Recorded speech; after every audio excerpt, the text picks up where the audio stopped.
오늘 우리가 말씀 보면 세례 요한의 마지막 모습이 나옵니다. 참 허망하게 세례 요한이 죽임을 당하는 그런 모습이 그려져 있습니다. 세례 요한이 가졌던 정말 메시아가 이 땅에서 메시아의 사명을 감당해 나아가기 위해 길을 닦는 역할을 세례 요한이 참 잘 감당했지요. 정말 세상 사람들이 회개하라, 천국에 가까웠느니라 하는 그 한마디의 외침에 정말 덜덜 떨면서 세례 요한 앞에 나와 자기의 죄를 회개하고 거기에 합당한 용서를 받는 그런 세례를 받게 된 것을 우리가 잘 기억합니다.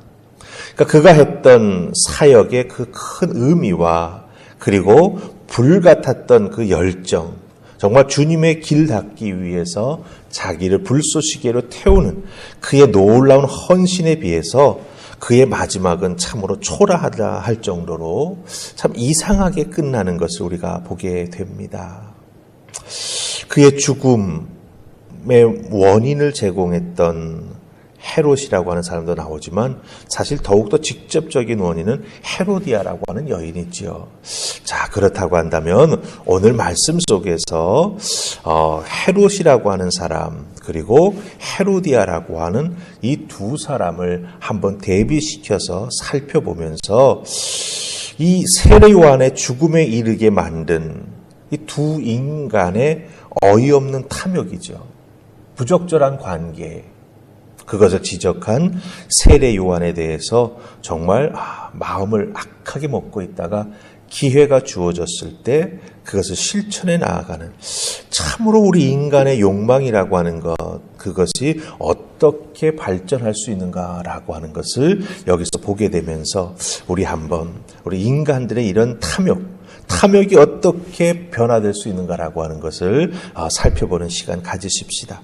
자, 우리 첫 번째 살필 말씀은 오늘 말씀의 1절과 2절입니다. 우리 다 찾으시면 함께 같이 크게 읽습니다. 14장 1절과 2절 같이 읽습니다. 시작. 그때 분봉왕 헤롯이 예수의 소문을 듣고 그 신하들에게 이르되 이는 세례 요한이라. 그가 죽은 자 가운데서 살아났으니 그러므로 이런 능력이 그 속에서 역사하는도다 하더라. 아멘. 헤롯이 예수님에 대한 소문을 듣습니다. 그런데 그 소문이 무엇을 연상시킵니까? 세례 요한을 연상시키는 거예요. 그러니까 헤롯과 세례 요한의 관계가 아름다운 연상이 되는 것이 아니라 무언가 서로 껄끄러운 부분이 있었기 때문에 헤롯이 예수님의 소문을 듣고 세례 요한이라고 하는 것을 생각해내면서 죽은 자 가운데서 살아났다 이렇게 말합니다. 세례 요한이 부활한 것이 아님에도 불구하고 지금 헤롯 왕은 그런 어처구니 없는 생각을 하고 판단을 한다라고 하는 거죠.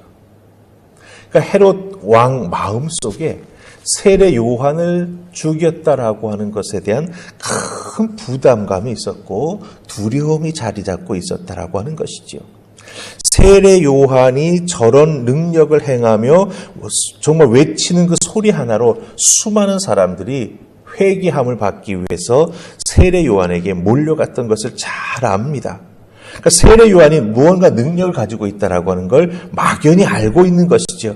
그런데 자기의 죄 때문에 세례 요한을 결국 죽음에 이르게 만들었습니다. 결국 세례 요한이라고 하는 그 사람에 대해서 뭔가 깊이 마음속에 부담감 혹은 자기 자신이 절망할 수밖에 없는 모습을 가지고 있는 헤롯이라고 하는 거죠. 왜 이런 어이없는 생각과 판단을 내리게 되었을까라고 하는 것이죠. 바로 제가 자꾸 무엇이라고 설명해드렸던 것, 그것은 바로 헤롯 왕 속에 자리 잡고 있는 죄의식이라고 하는 겁니다. 세례 요한을 처형해서 죽인 것에 대한 죄의식이 마음속에 자리 잡고 있기 때문이다라고 하는 것입니다. 우리가 인간은 기억의 동물이지요. 무언가를 잘 기억합니다. 좋은 것도 기억하지만 나쁜 것도 참 많이 기억합니다. 그래서 요즘 우리가 매스컴에서 보면은 학폭, 고등학교 때, 중학교 때 이랬는데 나중에 10여 년 지나서 어떤 사람이 잘 되는 모습을 보면 그때의 기억이 참 이렇다 하면서 자꾸 매스컴에 나타나는 걸 보게 되죠. 그만큼 우리의 인간의 기억은 사실 어느 순간 갑자기 탁 터져나오게 된다라고 하는 겁니다. 헤롯 왕은 예수님을 보고 세례 요한을 죽였던 그 기억이 갑자기 탁 되살아나면서 두려움에 사로잡히게 되었다라고 하는 것이죠. 왜 그렇습니까? 세례 요한을 잘못된 동기에 의해서 감옥에 가두었고 잘못된 말을 통해서, 사실 말의 실수지요. 그 자기의 말의 실수를 통해서 세례 요한을 죽게 만들었습니다. 그 모든 것이 죄의식이 되어서 그의 마음에 자리 잡게 되었고 그 죄의식이 그의 생각을 지배하게 되었다라고 하는 것이죠. 모든 죄는 지어서는 안 되지만 특별히 악한 줄 알면서도 그것을 마지못해서 혹은 어떤 상황 때문에 끌려가면서 행하게 되는 것은 더욱더 나쁜 흔적을 우리들의 인생에 만들게 됩니다. 그렇기 때문에 그것은 더더욱 피해야 한다라고 하는 것을 이 헤롯 왕의 모습을 통해서 우리가 발견하게 된다라고 하는 것이죠. 헤롯 왕이 갖게 되었던 그 나쁜 경험과 기억과 죄의식은 그의 인생에 그만큼 깊은 상처를 남겨두었다라고 하는 것을 우리가 이 1절, 2절에서 이야기하는 것 통해서, 그리고 거기에 대한 설명이 밑에 쭉 나오는 것을 통해서 우리가 발견하게 된다라고 하는 것이죠. 사실 처제와 부적절한 관계를 갖게 되었다. 이게 그 출발점이지 않습니까? 그것을 세례 요한이 그냥 넘어갈 수가 없죠. 그것이 죄라고 분명히 지적을 했습니다.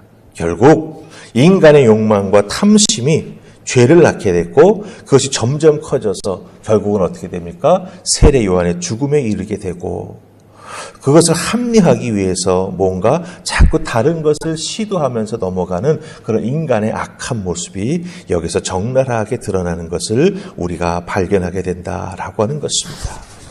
이런 모습을 보면서 우리들 어떻게 신앙생활을 해야 되겠습니까? 당연히 죄를 짓지 않는 것이 참으로 중요하지요. 하지만 죄를 짓게 되었다라고 한다면 어떻게 해야 됩니까? 그것을 감추기 위해서 또 다른 죄를 짓거나 또 다른 거짓말을 하지 아니하는 우리가 되어야 한다라고 하는 것이지요. 죄의 씨앗은 결국 사망으로 이르게 됩니다. 그 중간에 우리가 회개하지 못한다라고 한다면 그 결과가 얼마나 참담한가라는 하는 것을 우리가 말씀을 통해서 잘 알고 있다라고 하는 것입니다. 그렇기 때문에 죄의 모양은 무엇이든지 버리는 우리가 되어야 하고, 혹시 죄에 사로잡혔다라고 한다면 죄가 나를 빨리 완전히 둘러싸서 죄의 포로로 만들기 전에 우리 주님 앞에 나아가 고백하고, 그 고백하는 과정 속에서 나의 죄로 인해서 누군가가 해를 입을 수 있습니다. 우리 그리스도인들이 회개를 잘 생각해야 될 부분이 있어요. 특별히 죄는 자기의 생각이나 상상 속에서 짓는 것도 있지만 나의 행동을 통해서 그 행동에 통해서 상대방이 아픔을 겪을 수도 있다라고 하는 거죠. 근데 우리가 보통 회개한다라고 할 때 하나님, 제가 이 죄를 져서 잘못했습니다라고 하나님에게만 회개하는 것으로 끝나는 경우가 많습니다. 그럼 내가 죄를 짓는 행동을 통해서 당한 상대방은 어떻게 해야 되냐는 거죠. 예수님은 그 상대방에게까지 찾아가서 죄를 고백하고 용서를 빌어야 된다고 말하고 있습니다. 진정한 용서받는 것이 바로 거기에까지 나아가는 것이 참 쉽지 않고 어렵습니다. 그런 자리에 나아가지 않도록 죄를 짓지 않는 것이 참으로 중요하지만, 죄를 지었다면 진정한 회개와 진정한 용서를 받기 위한 용기 있는 행동이 우리에게 필요하다라고 하는 것 꼭 기억하시면서 죄의 모습은 멀리 하시는 여러분 되기를 주님의 이름으로 부탁을 드립니다. 자, 그 다음에 두 번째, 헤로디아라고 하는 여인을 한번 우리가 살펴보십시다. 자, 우리 11절에 나옵니다. 11절 한번 같이 읽을까요? 자, 시작. 그 머리를 소반에 얹어서 그 소녀에게 주니 그가 자기 어머니에게로 가져가니라. 아멘. 11절에 헤로디아가 자기 딸에게 시켜가지고 미리 준비를 하고 작정을 하고 이런 행동을 한 것이죠. 헤롯 왕의 생일 자리에서 딸로 하여금 춤을 춰서 헤롯 왕을 기쁘게 하고 성격을 잘 알고 있는 거죠. 기뻐하고 막 그러면 사람이 막 어쩔 줄을 몰라가지고 막 아무 말이나 한다라고 하는 그 헤롯의 성품을 알고 있었던 것이죠. 그래서 그 틈을 타고 들어가서 세례 요한의 목을 요구하죠. 결국 죽여달라고 하는 것 아닙니까? 그렇다고 한다면 그것이 결국 허락받아가지고 세례 요한이 죽습니다. 그래서 그 춤췄던 딸이 쟁반에다가 그 머리를 가지고 자기 어머니에게로 가져갔다. 이렇게 11절은 이야기합니다. 헤로디아의 딸을 통해서 이런 일이 일어났지만 결국 헤로디아는 무엇을 의미합니까?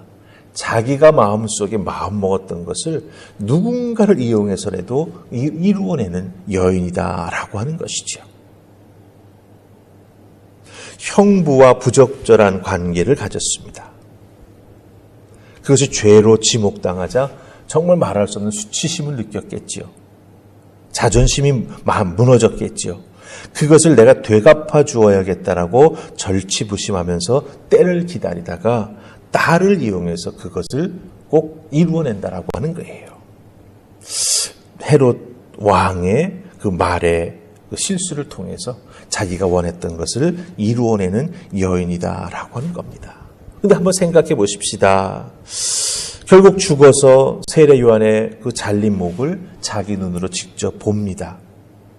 그 헤롯 왕이 그 머리를 보내주었던 것이죠. 그럼 세례 요한의 그 시체의 머리, 도대체 죽은 다음에 헤로디아에게는 무슨 의미가 있었던 것일까요? 속 시원하다. 글쎄요, 그런 분풀이가 됐을까요? 시체 머리를 보는 순간 헤로디아가 어떤 마음을 느꼈는지 성경은 우리에게 하나도 알려주지는 않습니다. 그러나 그 행간을 우리가 가만히 살펴보면 분노를 풀기 위해서 무슨 짓이든지 다 하려고 마음 먹고 있고 이를 갈고 있었던 헤로디아의 모습을 우리가 보게 된다라고 하는 것이죠. 무엇입니까?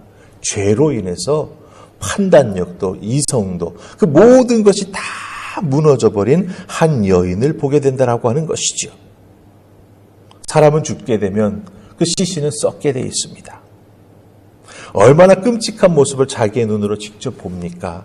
그런데 성경에는 그것을 보고 헤로디아가 어떻게 반응했다라고 하는 말이 없습니다. 아마 담담하게 그것을 바라보면서 기뻐했을지 모르지요. 하지만 중요한 것은 무엇입니까? 자기의 원수를 죽였다고 하는 것, 큰 목표를 이루어냈지요. 하지만 그 기쁨은 사실은 잠시라고 하는 거예요. 찰나라고 하는 거예요. 그 다음에 그 자기의 탐욕과 자기의 죄를 감추기 위해서 또 다른 죄를 지었다라고 하는 것이 헤로디아의 머릿속에서는 지워지지 않았을 것입니다. 어쩌면 세례 요한의 그 잘린 머리를 보지 않았던 것만도 더 못한 상황이 됐을 수도 있을 거예요. 네. 순간순간 그 모습이 머릿속에 떠오르지 않았을까요? 오히려 더욱더 마음을 힘들게 하고 그 영혼이 정말 병들지 않았을까요? 성경 어디를 보아도 헤로디아가 회개했단 말은 없습니다. 즉 자기의 원수를 갚기 위해서 찰나의 기쁨을 누리는 그 시간은 길어봤자 그 세례 요한의 잘린 머리를 평생 자기 옆에 두고 있을 수 없지 않습니까? 금방 결국은 내다 버려야 하는데 그 짧은 시간 누리는 자기의 그 안갚음했다라고 하는 그 기쁨을 누리기 위해서 이렇게 잘못된 길로 그 여인은 걸어갔다라고 하는 거죠. 인간의 탐욕이 그 끝이 이렇게 악하게 된다라고 하는 것, 더 큰 악으로 끝난다라고 하는 것을 우리가 여기서 발견합니다. 자, 그렇다고 한다면 우리가 여기서 신앙인으로서 무엇을 돌아봐야겠습니까? 물론 당연히 다른 사람의 생명을 빼앗는다라고 하는 것, 피해야 되는 것이 행해서는 안 되는 것이죠. 그러나 중요한 것은 헤로디아가 이런 마음을 먹게 되는 과정을 우리가 잘 살펴야 합니다. 우리도 누군가로부터 해를 당하게 되면 어떻습니까? 분노가 끓어오릅니다. 그 분노를 신앙적으로 하나님 앞에서 해결하지 못하면 우리도 결국 헤로디아와 같은 마음을 잠시라도 먹을 수 있다라고 하는 거죠. 죽여버려야겠다. 못했으면 좋겠다, 그 사람이. 그런 식으로 우리가 막 머리로 생각할 수 있다라고 하는 것이죠. 예수님 뭐라 그러셨습니까? 그 생각하는 것 자체도 죄악이다 그랬습니다. 결국 죄악이 또 다른 죄악을 낳는다라고 하는 것이죠. 그렇기 때문에 우리 그리스도인들은요, 그런 생각 드는 걸 잘라버려야 합니다. 믿음으로 극복하며 이겨나가야 합니다. 그리고 특별히 중요한 것은 그 원수 갚는 것, 내 분풀이를 하는 것, 그것은 내 수단이나 내 방법이 아닌 하나님 앞에 나아가 기도함으로 해결해야 된다라고 하는 것이죠. 하나님 손에 맡기고 또 내게 상처가 되는 것들은 하나님께서 만져주셔서 치유해달라고 기도하는 그런 신앙적인 자세가 우리에게 꼭 필요하다라고 하는 것 여러분 기억하십시다. 물론 오늘날의 사법체계 속에서 이와 같은 일을 행한다라고 하는 것, 헤로디아처럼 하는 것 쉽지 않죠. 아니, 해서는 안 되는 것이죠. 그러나 우리는 생각으로는 얼마든지 헤로디아 이상으로 나아갈 수 있다라고 하는 가능성이 있다라고 하는 것, 그러기에 우리는 조심해야 된다라고 하는 것, 그러기에 우리는 깨어있는 신앙이 되어야 하고 아예 죄의 모습은 가까이도 가지 아니하는 우리가 될 때 사실 이런 염려에서 우리는 자유할 수 있다라고 하는 것 꼭 기억하시고 여러분의 삶을 잘 돌아보십시다. 이렇게 누군가의 생명을 빼앗는 큰 것까지 안 가지만 우리는 헤로디아와 같은 모습이 문득문득 우리 속에서 살아날 수 있다라고 하는 것 기억하면서 여러분의 분노를 잘 다스리시고 여러분의 마음속의 상처를 잘 다스리시면서 그것이 여러분의 인생을 붙잡고 늘어지는 잘못된 것이 되지 않도록 해결하고 이겨나가고 또한 우리 하나님 앞에 회개하며 문제를 풀어나가는 여러분들 다 되실 수 있기를 주님의 이름으로 부탁을 드립니다. 우리 기도하십시다. 좋으신 하나님 은혜 감사합니다. 오늘도 저희들을 이 새벽 주의 손으로 부르셔서 누군가 인간으로부터 상처를 받고 그 상처를 신앙적으로 우리가 해결하지 못하면 그 끝이 어떻게 되는가라고 하는 것 오늘 말씀의 헤롯과 헤로디아를 통해서 보여주시니 감사합니다. 비록 우리가 예수 그리스도를 믿어 구원에 이른 자들이지만 죄악에서 온전히 자유하지 못하기에 그 죄악의 흔적이 우리들의 인생을 파국으로 몰고 갈 수 있음을 기억하면서 더욱더 주님 앞에 거룩한 신앙의 모습 지켜나가는 우리들, 회개한다면 온전히 회개하고 행할 수 있는 우리가 되게 하시며 특별히 자꾸 어둠의 세력에 끌려나가는 우리가 되지 않도록 붙잡아 주시옵소서. 오늘 하루 나의 삶 속에서도 죄악의 모습이 또 다른 죄악을 낳지 않도록 변명하거나 숨기거나 모른 척하는 우리가 되지 않도록 도우시고 자복하고 회개하며 용서를 구하며 더 나쁜 길로 나아가지 않도록 성령님을 의지하며 이겨나가는 우리가 되게 하여 주시옵소서. 감사하옵고 예수님 이름으로 기도하옵나이다. 아멘.